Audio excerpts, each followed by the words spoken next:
Hello and welcome to this next topic of OCR A Level Chemistry. This is topic 27, the transition elements. So, what I've got here is the top of the D block. Scandium, titanium, vanadium, chromium, manganese, iron, cobalt, nickel, copper, zinc. And a lot of the time we call these transition metals. But that's true only for some of them. And to explain why some of these aren't transition metals, we need to first of all state what transition metals are and also know the electron configuration of transition metals or elements in the D block. And the definition we need to know is that transition elements are elements which have an ion which has an incomplete D subshell. That means that it's got somewhere between 1 and 9 electrons in the D subshell as an ion. And so we need to talk about electron configurations. Now we know that the 4s fills before the 3D. So we have potassium and calcium before these, that's 4s1, 4s2, and then 3D starts to fill. And so this would be 3d1, 3d2, 3d3, and then at chromium, it gets a bit weird. It goes to 3d5, and the 5th electron comes from the 4s, so the 4s has only got 1 electron in it. Manganese is also 3d5, but with 4s2, and then it continues as usual, 3d6, 3d7, 3d8, and then copper does the same thing as chromium, it goes to 3d10, but with 4s1, and then zinc is 3d10 with 4s2. So the weird ones there are chromium and copper. They don't have a 4s2, they have 4s1 in order to get a half-filled or filled D subshell. But that's as atoms. When you go into ions, you're removing electrons because they're metals. And so those electrons are taken first from the 4s subshell before they're taken from the 3D subshell. That means that titanium 2+ would have 4s0 but 3d2. So it takes the electrons from the 4s before it takes them from the 3D. So titanium 2+ is an example of an incomplete D subshell. Scandium, it turns out, only makes 3+ ions. And so all of its ions don't have any D electrons. And so scandium, not a transition element because none of its ions have an incomplete D subshell. As we go up, titanium, vanadium, these all do. Iron makes 2+ and 3+. Zinc only makes 2+ ions though. And those 2+ ions, that's the 2 electrons from the 4s that leave. And so zinc would have a full D subshell because it's 3d10, 4s2. Those 2 4s electrons are lost to make Zn2+, but that still leaves it with 3d10, so that is not a transition element either.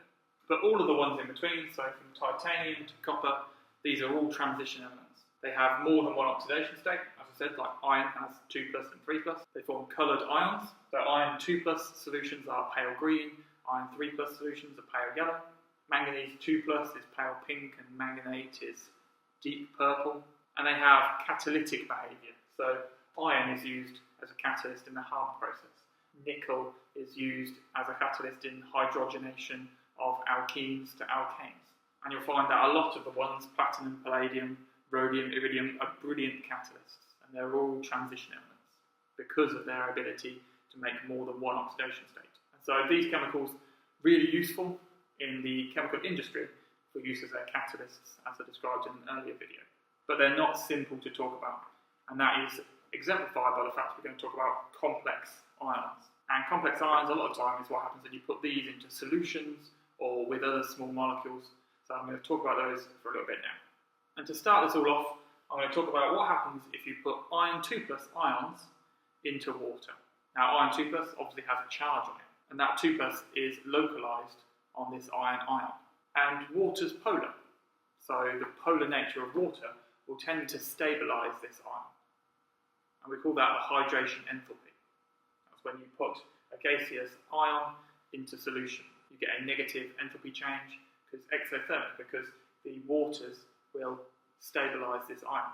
But we need to be more specific now, and it's specifically 6 waters which arrange themselves around this iron 2+ ion in order to stabilise it. And they do that in an octahedral structure. And what they do is they point their lone pair at it. So lone pairs are negative, and then they kind of coordinate their lone pair to this iron 2+ ion, so like a dative covalent bond. So it's the lone pair on the water, which is donated towards the iron 2+ ion. And so you get this 6-coordinate complex ion.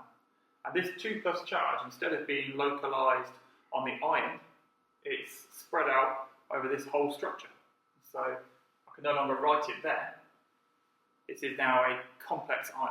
It's this iron and all the waters, which are now 2+. And so I write it like this. It's a complex ion with a 2+ charge, 6 waters, and an iron 2+ ion in the middle. There's other ways of writing this. So if you don't draw out this whole structure as octahedral, you can just write out its chemical formula. So that would look like this: iron with 6 waters, 2+ charge overall. It's very similar to that. And it's also got a name, and that is hexa aqua iron 2.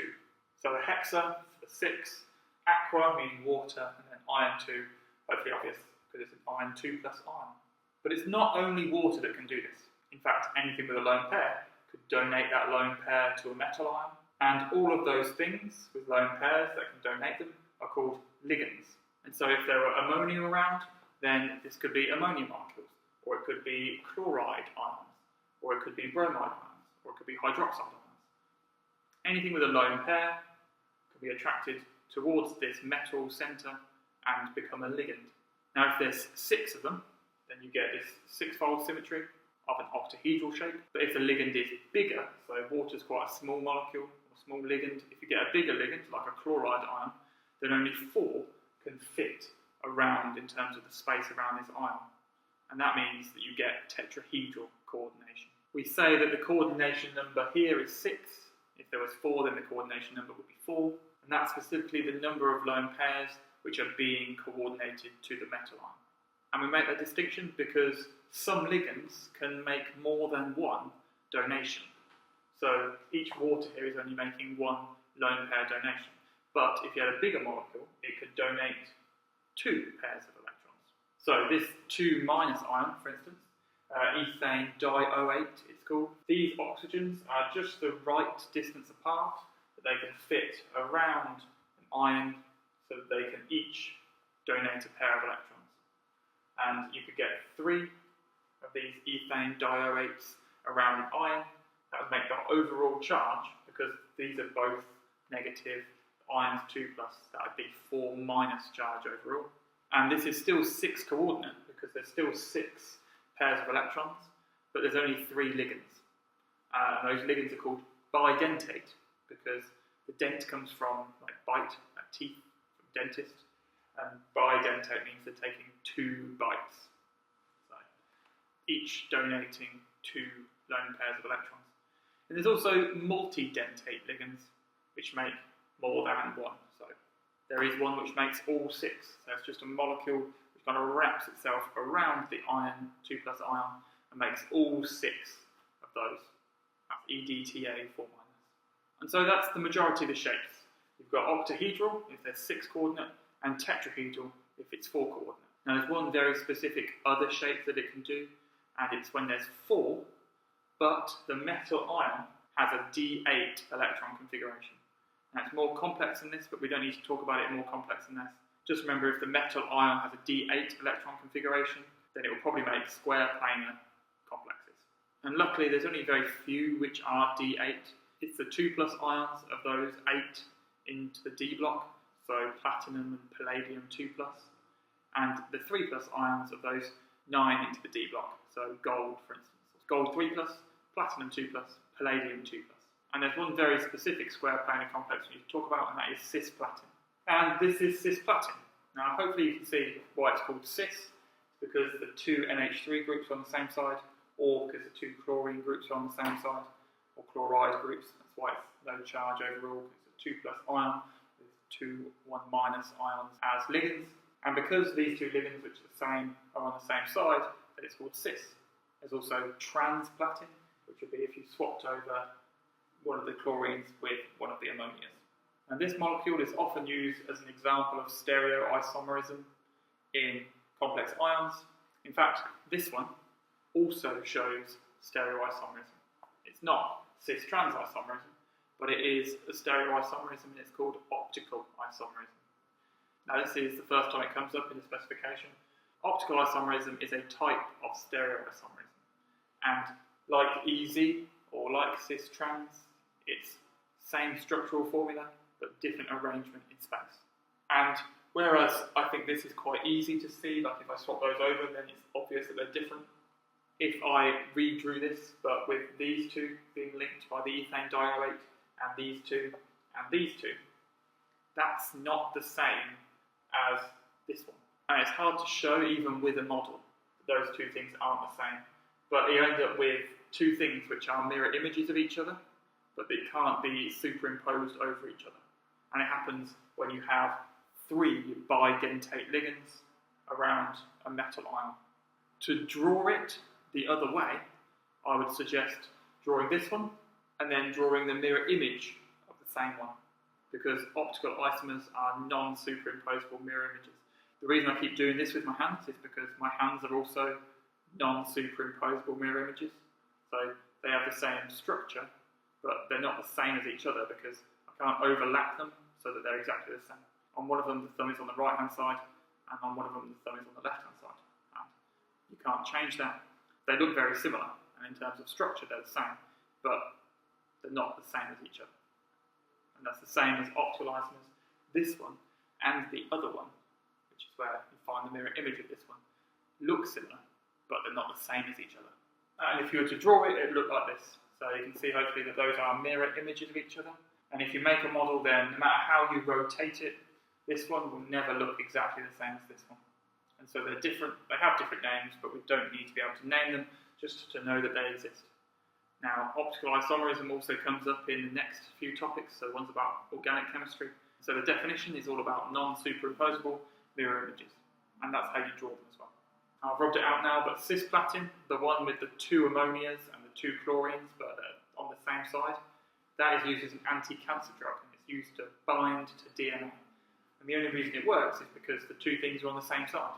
If they were trans, then it wouldn't bind to the DNA, so its structure is very important for its role as an anti-cancer drug. Okay, the next thing we need to talk about are ligand substitution reactions, including the accompanying colour changes for those. And the first thing I'll do is a reaction of aqueous copper 2+ ions with chloride.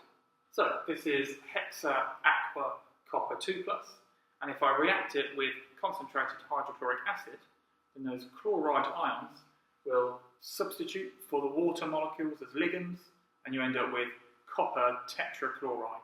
Now it's called a substitution reaction, a ligand substitution reaction, because these chlorides are substituting for the water as ligands. As I said before, you can only fit 4 chlorides around a metal ion because the chlorides are bigger than the waters. And you see that you get water being kicked out because it's been substituted. And these 4H+ ions are just the 4H+ ions that are left there. Now, I always forget these until I try to make sure that I've balanced it by looking at charges. So here, 2+, if I didn't put them on, it'd be 2-. And obviously 2+ can't just become 2-. So that's a good use of that balancing technique for me, because otherwise I'd forget that they were there. The colour changes are, this is blue, it's copper 2+, and copper chloride, or copper tetrachloride 2-, is yellow. If you add it very, very slowly, then you see like a green in the middle. That's not a different compound, it's just a mixture of the blue and the yellow. And we also need to know what happens if we add ammonia to hexa aqua copper 2+. So I'm going to do it as if I was adding ammonia slowly, drop by drop. If you add ammonia, ammonia is a base. It's quite a weak base, but it's a strong enough base to remove a H from H2O, leaving OH-. And it can do that because the negative charge on the oxygen is being donated towards the copper, and that leaves the H's more susceptible to attack from a base because they're more positive. And they're more positive because the electrons are being drawn away from them towards the copper ion in the middle. And that's true for all of these hexa aqua metal complexes, because the metal ion draws the electron charge away from the water molecules. It leaves the H's more positive, and so more readily available to become H+, and so they're slightly acidic. And so this weak base is then strong enough to remove a H+ from the water, and because there's 2 of them, you remove 2H+. That leaves you with a neutral, which precipitates out as copper hydroxide. I've added in the state symbols so you can see that this is a precipitate, and what's also made is 2 ammoniums.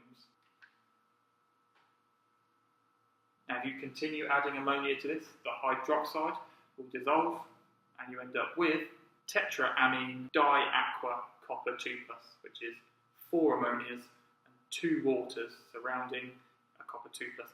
There's another ligand substitution reaction. You see these 4 NH3s are replacing 4 of the H2Os, so the 4 H2Os come out. Colours, this one is still a blue solution, this is a blue precipitate, and this is a dark blue solution. And these are the ligand substitution reactions and the precipitation reactions for copper 2+. Now copper 2+, if you add hydroxide ions, will also make a blue precipitate. Next I'm going to talk about the chromium 3+ reactions. Now chromium 3+ does very similar to the last one.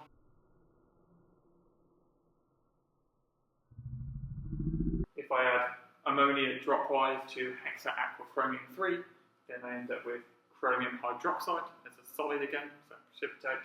Now the colours here,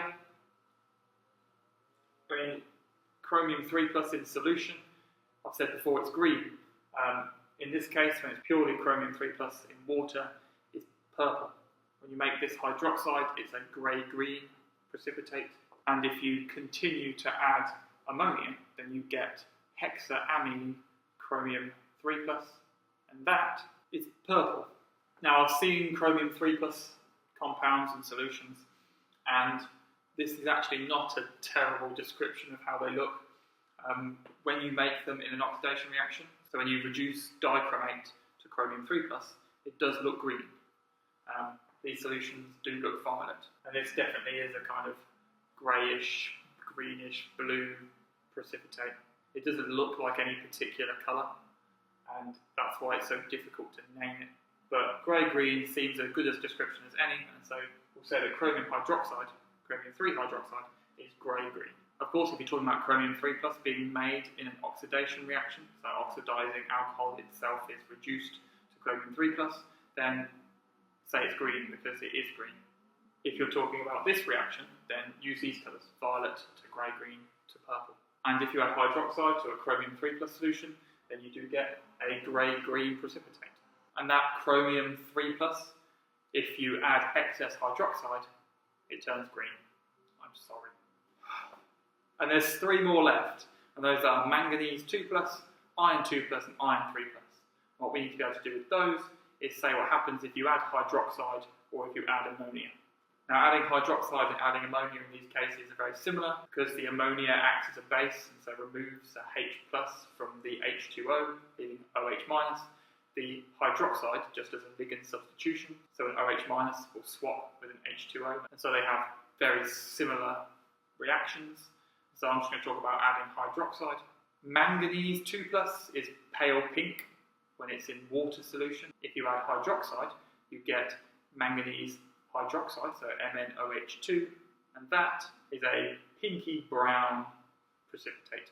Iron 2+ in solution is pale green, and its hydroxide, so iron 2 hydroxide, is green.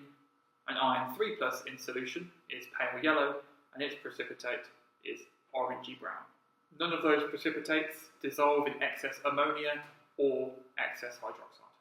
This bit does seem quite a lot like just remembering colours, and on behalf of all chemists and OCR, I apologise. And that's it for transition elements. Thank you for watching. I'm sorry. I hope you can join me for the next one. Goodbye.